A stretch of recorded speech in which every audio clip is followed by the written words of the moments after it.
Real people, real opinions, Real Talk Radio. The multi-award-winning Niall Boylan Show.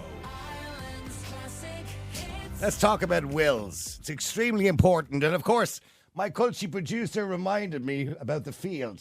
What's this bit of the field? This is the widow's field. That's the law. That's the law. The common law. The common law. There's another law. There is?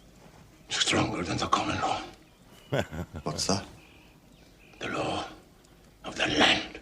The law of the land. There's another law more better than the common law. Well, unfortunately, that's not really true. Unless, of course, you're living in the United Kingdom where they do operate in common law. We don't operate in common law. But there's nothing like a good family dispute over a will. You know, there's nothing more Irish than that. And despite this, despite the fact that we all know the tendency falls, you know, wills tend to fall into dispute over land, money, all those kind of, property, etc. And even, jewellery and stuff like that as well. Why do people still not write a will? Well, today we asked you to send in your questions about wills, and we're delighted to have John Costello, consultant at Orpen on the line. Good evening to you, John. Good evening, Niall. Thank you for inviting me on. You're so welcome, because we spoke to you during the year last year, and the piece was so popular. For days, we were still getting questions. If you have your man on again, will you ask him a question for me?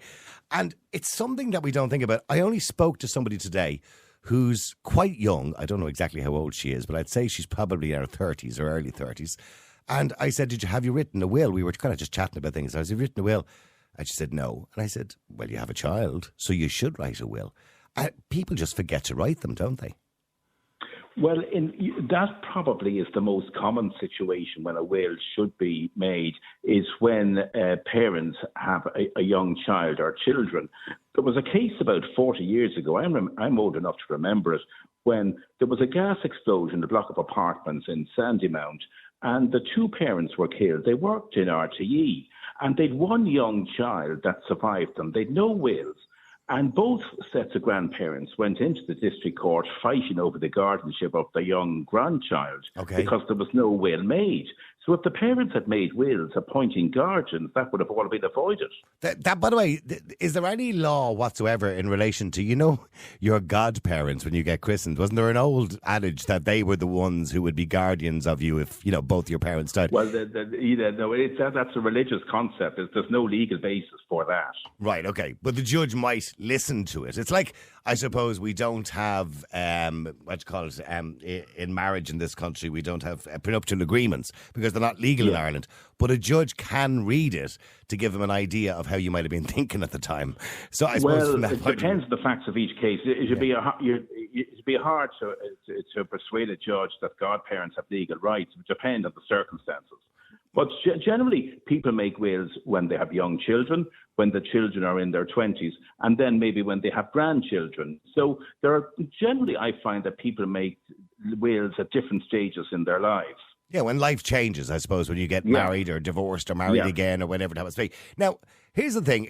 Is it true that you don't actually have to go to John Costello or Orpen Franks? I don't want to put you out of business, but that you can literally write your own will and sign it and get a mate to witness it. Is that valid? Well, you can get a will form in certain stationery companies, and I've come across them over the years. Half of them have been perfect. The other half have caused major legal problems, and some of them have ended up in the High Court. So, in fact, by making a will, a homemade will yourself, the results could be that your family could be spending tens of thousands in legal fees trying to argue the validity of the will in the High Court. Right. For example, that sometimes the intention isn't clear, sometimes it's not signed properly, you need two witnesses, and sometimes, the wording isn't correct. So for the sake of €250, €250 is about the cost of a straightforward will. Mm-hmm. And for the sake of €250, that peace of I mind. have to recommend doing it professionally. Yeah. So would you recommend if people get divorced, if they get separated, if their circumstance changes, the will automatically should be looked at and changed, or your will should be changed, even if you're still going to do the same things, but just to make sure all the I's are dotted, etc.? Well, yeah, certainly after a separation or divorce, normally the former partner won't be a beneficiary, so you'd have to update your will, and presumably the children would be the sole beneficiaries. So that is important to do that. So normally, in fact, with a separation or with a divorce, both parties will renounce their Succession Act rights, so that they would waive their rights to a share of each other's estate in any event. That would be a normal practice. Okay. So, with a will, for example, does it matter how young you are? For example, do you have to be? What age do you have to be to write a will? You have to be 18, and you need two witnesses. You need an executor, and in the normal family type will, with two spouses or partners and children, the spouse or partner would normally be the main beneficiary, and they can be the executor as well. And then what would happen is, then if the spouse or partner didn't survive, that everything would go equally among the children, and one or more of the children could be the executor, provided they're over 18. So if the children aren't over 18, you'd have to appoint maybe grandparents or uncles or aunts to be the executors if they're not old enough. By the way, somebody has texted to me here based on The Field, by the way, that quote from The Field, and he says, Niall, we do operate under common law. I thought it was just the UK that operates under common law. We thought we operate under constitution. No, we do. No, Ireland and the UK operate under common law. Basically, it's case-made law. It's really law that's evolved through the courts. And so the UK, but we're the only common law jurisdiction now in the EU now that the UK have left. Okay, so it's based on tried and tested cases, I suppose. That's right, generally, yeah. Okay, so what happens if you let's take an example of a mom and dad and three kids, say two teenagers, one is 24 years of age, one is 15, one is 17. Mom and dad both die at the same time. Tragic car accident. No will is made. So what happens? Does the will go into probate, or does it always go into probate anyway? Well, what would happen is that legally the three children inherit everything equally. They get a third each. Now, if you're under 18, you can't inherit a share of an estate or property or money until you become 18. So the younger children have to wait till they're 18 to get their share. But what would happen is, you see, if there's a house, or if there's a bank account, generally if there's a bank account with over €25,000 in the account, you have to take out probate or a grant of administration if there's no will from the probate office. So normally what happens is that with a husband and wife or partners, everything's in joint names, and if one dies, the surviving partner or spouse inherits everything, and there's no need for probate if everything's in joint names. Now, if both parents die, that doesn't arise. So what would happen in that case is that one of the children who's over 18, or one or more of them, would have to apply for a grant of administration, and that would enable them then to transfer the house into the three names when they're 18, or else to sell the house. And also that normally monies in the bank account or financial institution are frozen until you get the grant of probate or grant of administration if there's no will from the probate office. So you can't, the only funds that can be released from a bank or financial institution without probate are funds to pay the funeral expenses.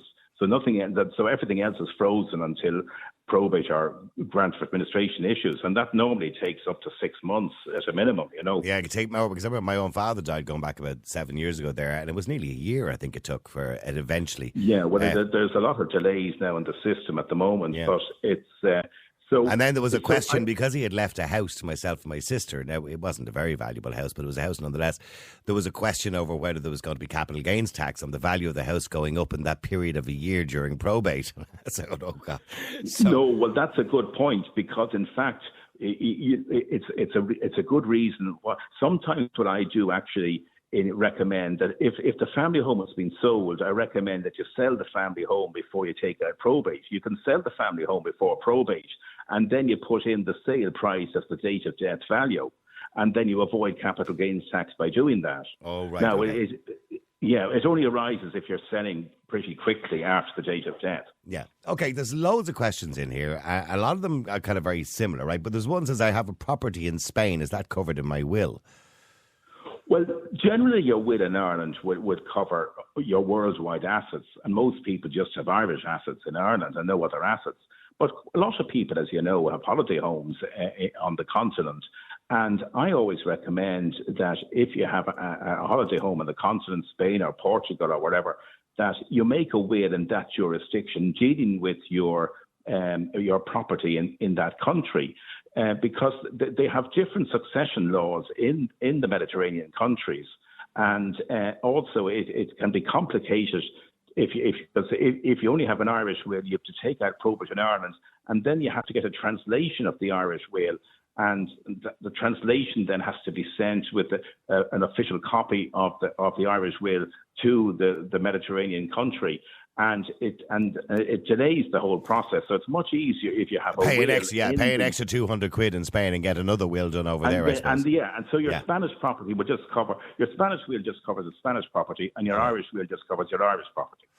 My parents are elderly and won't make a will. There are 4 of us, and one of us is actually a solicitor. I think it's a disaster waiting to happen. They have property. What will happen if they never do? In other words, if they don't write a will. First of all, if everything's in joint names and one parent dies, the surviving parent inherits everything without a will. Now, if everything isn't in joint names, what happens is the surviving parent inherits 2/3 of the deceased parent's estate, and the children get 1/3. And if both parents have died, the children get a 1/4 each. But the problem is that there can be problems to say one of the children predeceased. And there's no will. You see, normally I provide in a will that you leave everything to your spouse or partner. If they don't survive, everything to your children. But then I also advise parents to provide that if one of your children predeceases you, does their share go to their spouse or to the children, i.e. the grandchildren? And so that's another reason for making a will, that you can provide what happens if a child predeceases. So in the case that you mentioned, if a child predeceased and there's no will, everything goes to the grandchildren and the surviving spouse gets nothing. Okay, listen, loads. By the way, if anyone wants to send any questions in, you can 087 188 0008. I speak to John Costello from Orpen Franks Solicitors. Now, I don't speak to my dad. I'm an only child. My mum is dead. Will I get anything if he doesn't leave me something? So I don't speak to my dad. I'm an only child.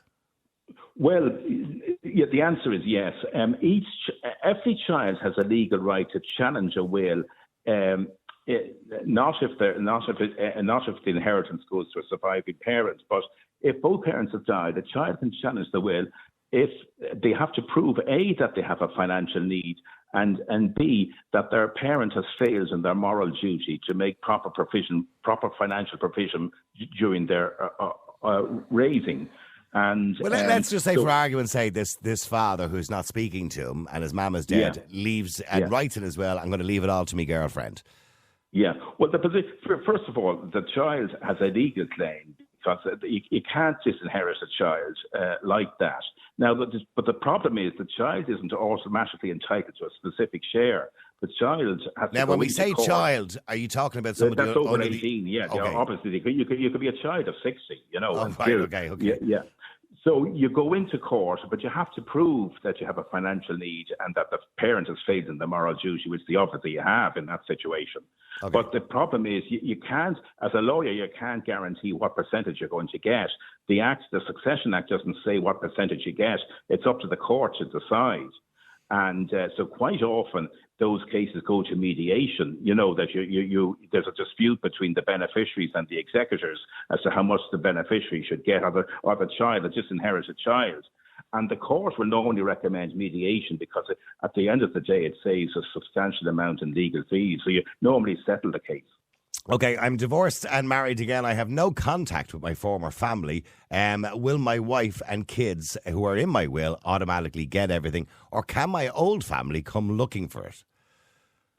Well, certainly you should update your will, but if you're separated or divorced, normally there's an automatic provision that both parties renounce their Succession Act rights in each other's estates, so that they waive their legal entitlement to a share of each other's estate.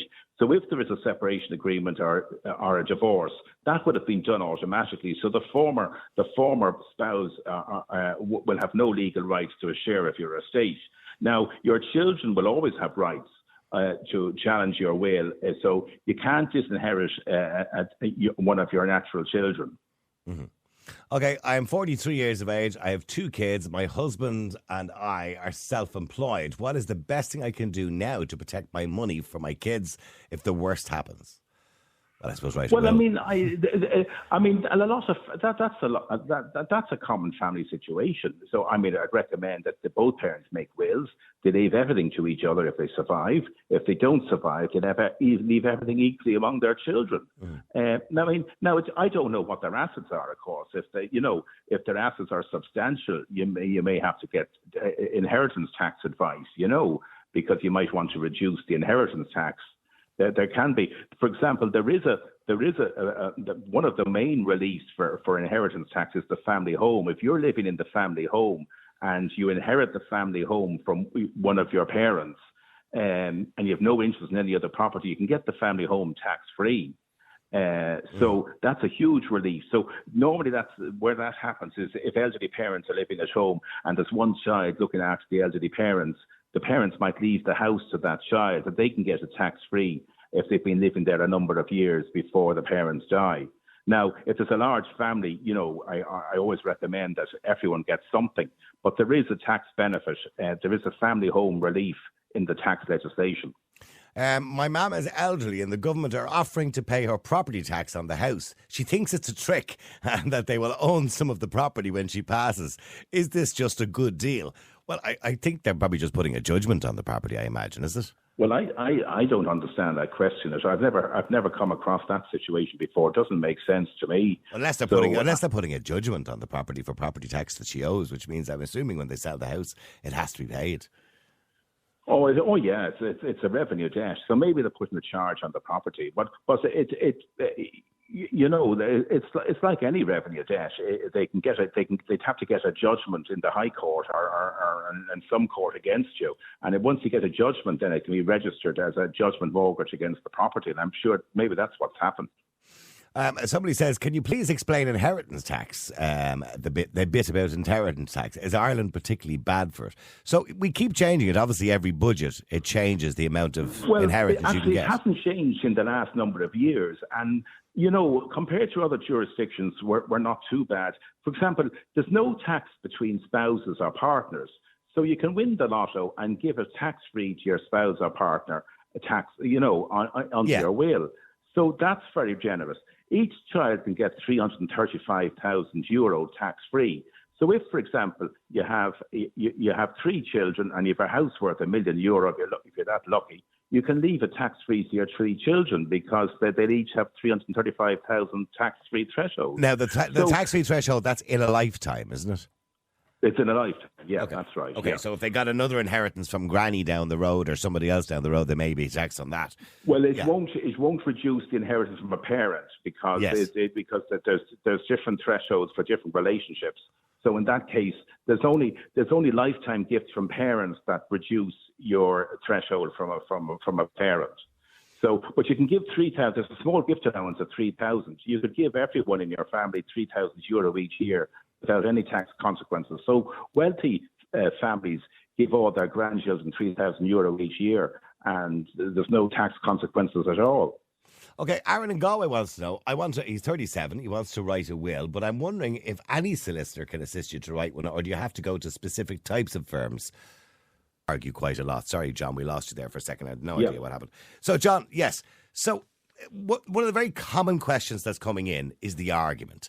In other words, a typical example of some of the texts that are coming in, there's all mixed versions of it, but, my sister is now living with my mother. She's manipulated her. I don't talk to Mum anymore because of my sister, and I know she's got her to change her will. Can I challenge it?